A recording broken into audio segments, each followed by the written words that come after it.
అండి, welcome to Priya kitchen. ఈరోజు మంచి రెసిపీ గోంగూర నిల్వ పచ్చడి ఏ విధంగా పట్టాలో మనం ఈరోజు ఈ వీడియోలో చూద్దాం. ఆల్రెడీ నేను 3 కట్టలు గోంగూర తీసుకున్నాను.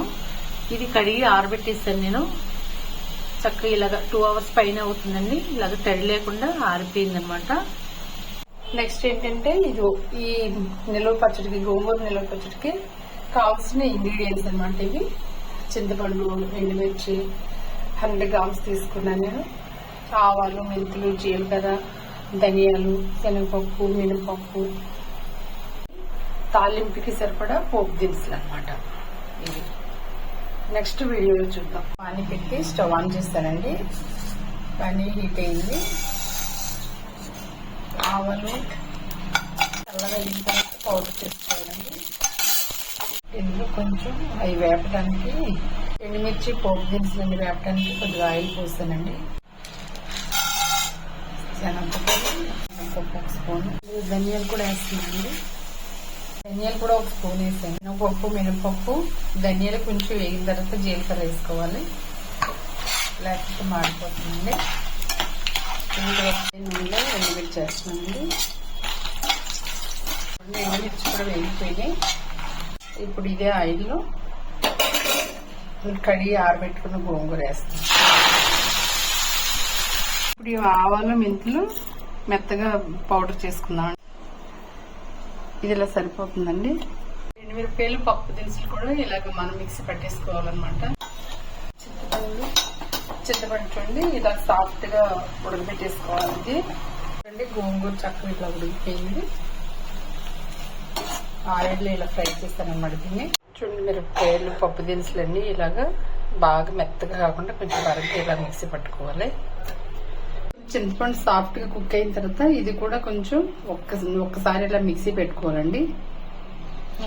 చింతపండు గుజ్జులోనే మనం ఉడకబెట్టి పెట్టుకున్న గోంగూర కూడా వేసేసి ఒక్కసారి మిక్సీ పెట్టుకోవాలండి. ఇది కొంచెం ఇలాగా కొంచెం సాల్ట్ కూడా వేస్తున్నాను, 1 స్పూను.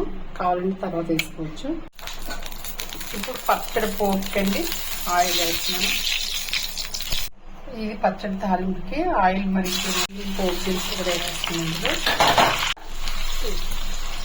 ఒక 15 మిరపకాయల వరకు వేస్తాను నేను. ఇందులో చక్కగా ఫ్రై అయిపోయిన తర్వాత మంచిగా ఆపేసేయాలి.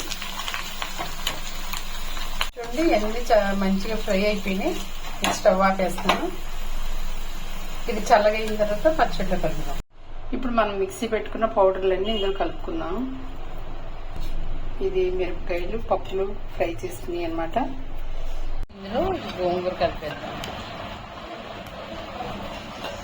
ఊరున్నర వేసానండి. సాల్ట్ సరిపోదు, మళ్ళీ ఇందులో కొంచెం వేస్తున్నాను. మొత్తం కంప్లీట్ కలిసేలాగా కలిపేసుకోవాలి. కొంచెం చల్లగా అయిపోయింది. పచ్చడి